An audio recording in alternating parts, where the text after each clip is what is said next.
This is where the fun begins. Hello there. How's it going?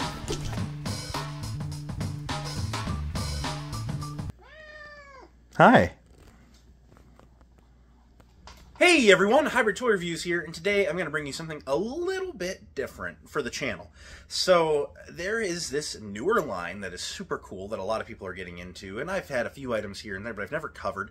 It is Micro Galaxy Squadron. I say new as if it hasn't been on shelves for like over a year now. But Micro Galaxy Squadron makes these really cool miniature ships. It's a nice way to get larger vehicles in a not-so-space-filling way, which is great because my living room is getting full, and I have basically no ships, and there are some really iconic ships I'd like to get. So I'm going to review the B-Wing today. It is of Series 5, the most recent series to hit. I am by no means going to be a completionist with this series. The reviews are probably going to be a little few and far between, but I've got some ideas for a couple little displays that would just be really nice accent pieces in my collection room, and so the B-Wing is going to fit in one of them. So expect some unique Micro Galaxy Squadron content on the channel going forward, but I'm just really amped to get into this. So without further ado, let's take a look at the Micro Galaxy Squadron B-Wing. Alright, here's the Micro Galaxy Squadron B-Wing Starfighter. To start by taking a look at the packaging, this is your standard Micro Galaxy fare going on. It is a bubble on a card, like many action figures in the past have been. You get a ginormous bubble window showing the B-Wing off really cool. You see a picture of it in flight. You got your little pilot stuck in there. This is part of the 40th Return of the Jedi anniversary. Of course, this wave never really hit retailers until about 2 months after that ended. It is what it is. Distribution is a bitch sometimes.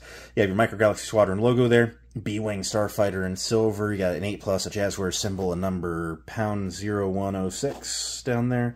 This side of the box features a Star Wars logo, and the side of the bubble. This side features another Star Wars bubble on the side of the logo. And if you look in the back, I gotta say, they really go hard on their, like, card art. You have, like, X-Wings and TIE Fighters flying around by, like, the, you know, the Death Star 2.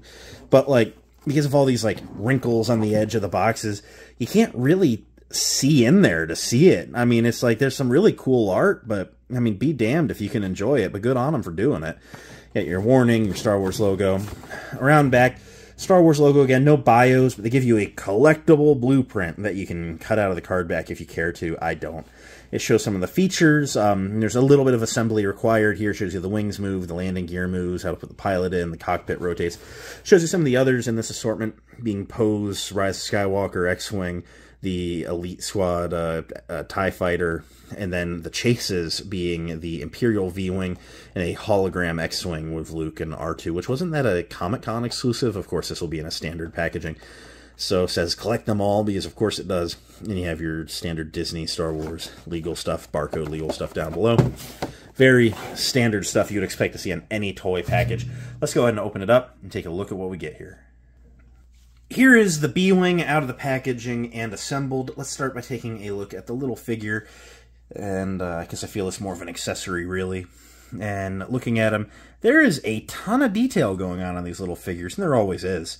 But I am just always impressed when I take a look at these.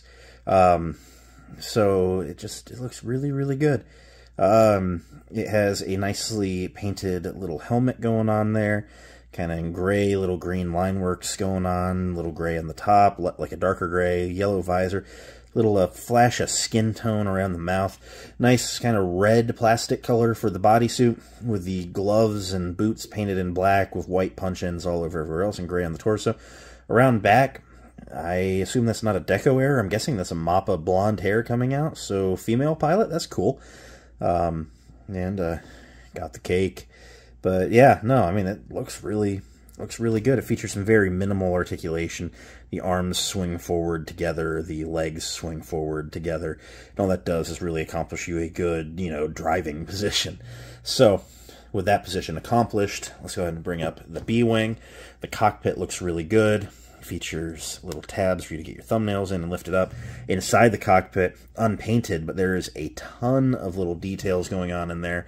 And we'll just fish our pilot in there, close the canopy with a nice little click. That's where that pilot will sit forever, because it's so easy to lose these little figures, and it's safer in the ship. It's easy enough to lose the little ship, so let's keep the pilot even safer. You see there's a little bit of wobble in there with the pilot, but it is secure. She's not going anywhere, and so I do ultimately like that a lot. Backing this up, this is a really nice looking ship. To show you one of the features as I put it away, it features 2 points of landing gear. This little gray one is very short. This, well, I guess light gray one is very long. You can see inside there's a little bit of wiring work going on inside the ship with a not so super hidden screw, but that's okay. You can just swivel that shut like so, and it looks like more paneling detailing. It's very nice and well hidden. This one features a little bit of interior detailing as well. This one not so painted, and when you close it, it does complete that orange circle on the wing. Now, it advertises as featuring a 360-degree rotating cockpit, and that it does. It doesn't function as freely as I thought it would, or hoped it would, I suppose. It clicks, and there's like 6 good positions. You can actually rotate it from the back. So, you see, it's like there are like 8 good positions. It's like every 8th it tabs into a position. And, you know, I had like 2 different versions that LEGO had made over the years, and just as you would turn the ship, you know, it had a counterbalance to it, and it would just always keep itself right with gravity, and it just was always so smooth. I guess I was hoping that was something they'd do here. I feel they did that with the slave ones in the line as well, but that's all right. I mean, at least it turns. I mean, once you're flying it, you know, it'll be in that vertical flying pose. You know, having it like that is pretty much the move anyway. Speaking of that vertical flying pose, let's take a look at the wings. So there's no fancy gimmick to it. You just lift the wings up, and they stop moving when they are at their true position. Let me actually adjust my camera a little bit for this. It is so big in open mode that I'm gonna raise my camera mid-review. There we go. Mid-review, that'd be a good name for my reviews. There we have our B-Wing in its true flight mode, looking really cool. I do like how this turned out. Thank you, Ood. Your contributions to my reviews are always appreciated. But this B-Wing just looks superb. I love the orange circle markings all throughout on the tops of the wings, the bottom of that wing. It's a very nice contrast to the light gray that it's cast in, and the dark gray punch-ins.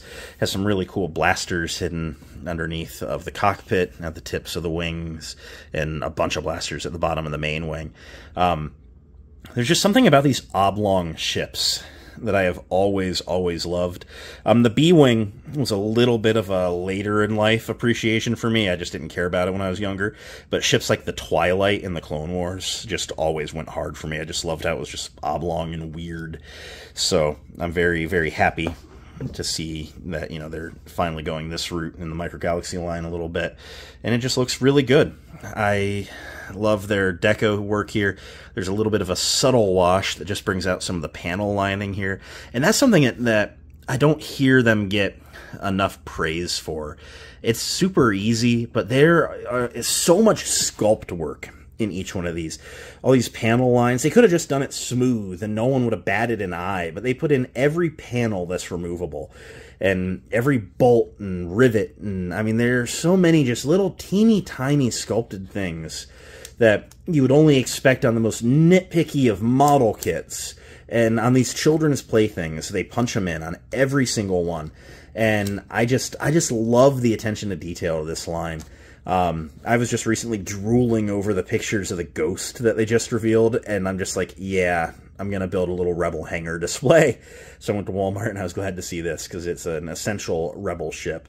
Speaking of Rebel ships, let's go ahead and do some comparisons. I feel like I've kind of shown you what there is to be shown. Let me relower my tripod. I would like to do just a brief little size comparison. I feel they scale nicely. But here is the Y-Wing. I never reviewed it. I got it from like the last wave.